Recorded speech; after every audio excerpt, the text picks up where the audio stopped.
Welcome to the barn at Cherry Hill. We believe this hand-hewn timber barn was built by William Blaisdell. He purchased the farmhouse in 73 acres of land, now known as Cherry Hill Farm, in 1856 for $4,000.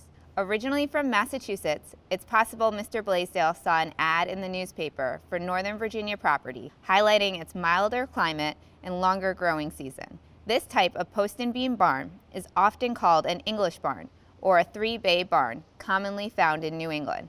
An English barn like this one typically has large doors on both sides, which allow horse-drawn wagons to be pulled through the center bay. Wheat was brought into the center bay for threshing, and hay was brought by wagon to be stored in one of the side bays. The barn was restored in 1976 and today houses a collection of 19th century tools and farm implements. Today's collection gives us a better understanding of the technology of the day. The simple machines known as wedge, lever, screw, pulley, incline plane, gears, and wheel and axle help with the everyday needs on a farm. As we go through the barn today, we'll be identifying how these simple machines were used and often combined to make complex or compound machines. Simple machines do not work by themselves.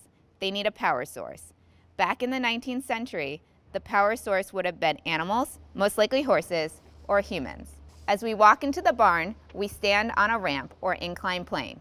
This made it easier to roll wagons and wheelbarrows up and into the barn. The wheelbarrow itself is a compound machine, using a combination of a wheel and axle and two levers on which a container is placed. All the tools that Mr. Blaisdell would have used to build this barn can be found here. So let's go into the East Bay and look at some of the tools. William Blaisdell built this barn himself. The first thing he would have needed to build this barn was wood. He would have been able to find the trees needed for this barn here on the property. These trees would have been cut down by hand using a two-man saw. The teeth of a saw are actually multiple wedges, and a lever on either side is used to pull the saw back and forth across the tree. Each tree is then squared using an axe. You can see the axe marks on the beams today. Each axe combined a wedge and a lever. Once the trees are squared and cut to the designated size, the mortise and tenon joints would be cut, allowing the beams to interlock. A hand auger, combining a screw and lever, would then be used to cut a hole through both the mortise and tenon joints, and finally a wooden peg is hammered through to hold the two beams together. The frame of the barn would be assembled on the ground in preparation for barn raising, a day when neighbors came together to raise the walls to the vertical position and connect the joints with wooden pegs. William Blaisdell would have taken time to install the siding and roof himself.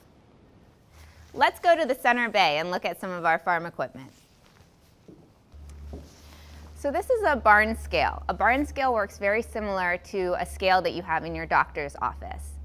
Anything that you're looking to weigh in the barn, you would add here below the scale, and you have a lever, and you'd add your weight to the lever, and you'd slide it until the lever has the weight evenly distributed. The Blaisdells grew all sorts of fruits and vegetables here on the property, and also grain. This device is known as a grain fan. As the fan blades go around, the trays move back and forth, separating the grain from the chaff. Another commonly used tool in the barn is a pulley system. The Blaisdells would have used a pulley to bring heavy bales of hay up into a loft. The more ropes you have on a pulley, the easier it is to pull the weight upwards. Corn, also known as maize, was introduced to Europeans by the Native Americans. Before 1492, there wasn't corn growing in Europe, Asia, or Africa.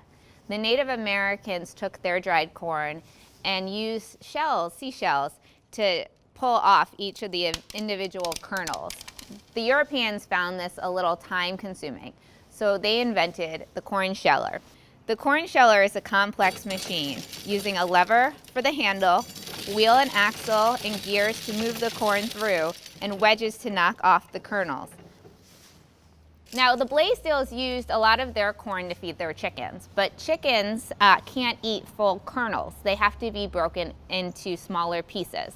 So what they would do is they would use a device that's known as a corn grinder. Similar to a corn sheller, the grinders also consist of a lever for a handle, wheel and axle to move the corn through, and also has gears and screws. Grinders can be adjusted to make finely ground corn used in the kitchen as cornmeal. I'd like to thank you guys for joining me today for this tour of Cherry Hill Farm, and I hope that you come back and visit sometime soon.